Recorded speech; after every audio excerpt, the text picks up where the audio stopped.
Welcome to day 3 and to our first book review of this year's Austrian Advent Calendar.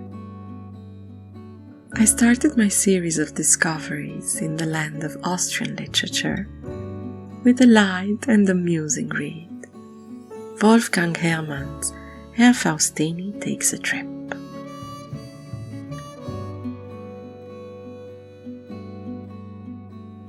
Meet Herr Faustini, a bachelor living in the small town of Herbrand, in the heights of Lake Constance, right where Germany, Switzerland and Austria meet. His days are made of simple things, mainly time spent in the company of his cat, in his old armchair, and taking care of 2 potted plants. And since no one these days had the privilege of enjoying their hours of idleness in complete peace, because whoever said free time meant hobbies, and who said hobbies meant getting on their bicycle, running headlong to the ground, fitness room, setting out to attack the mountains, frolicking in the waves until a very advanced age, someone had to take it upon themselves to defend the right to idleness. And even to some extent, thought Mr. Faustini, the right to boredom. But his daily routine gets shaken when his sister invites him to southern Switzerland in order to celebrate her birthday. The action in itself is not especially comical, so don't expect any Mr. Bean moments. But the personal view and approach on life that Herr Faustini offers is absolutely hilarious.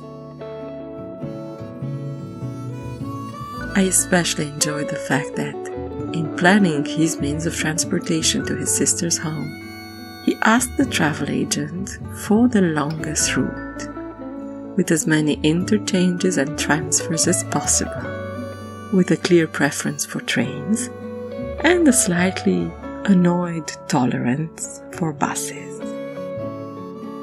This small anecdote will let you know that Herr Faustini is not an Austrian version of the Swedish man called Ove. He is not grumpy in his solitude, and once he does decide to take this trip, he wants to take full advantage of the opportunity to see the country, the trains, the people in every city. This kind of light, amusing book is the perfect introduction into one of the hardest things to understand when getting to know a new culture, the specific sense of humor each nation has. And even if you cannot consider one writer's humor as the rule for a whole country, it's most definitely an introduction into what you can expect when traveling. This was the case for me while reading, laughing and observing. There's something terribly endearing in the personality of Mr. Faustini, a happy loner, a person truly present in every situation, observant of his surroundings, both in admiration and criticism. It's no wonder the readers loved him so much, and the author transformed this into a series of Herr Faustini books. Translations are not always available, but keep an eye out. They are the perfect relaxing read. I leave you with the emotion of this quote. In the distance, the lake was dotted with white sails. The breeze rising from its deep blue waters brushed his face with such force that he felt as if he were suffocating with happiness.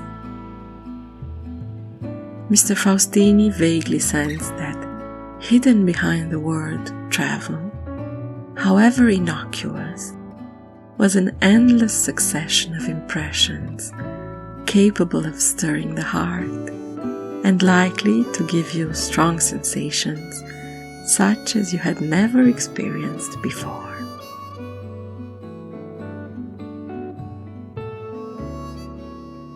Until tomorrow, happy Advent reading!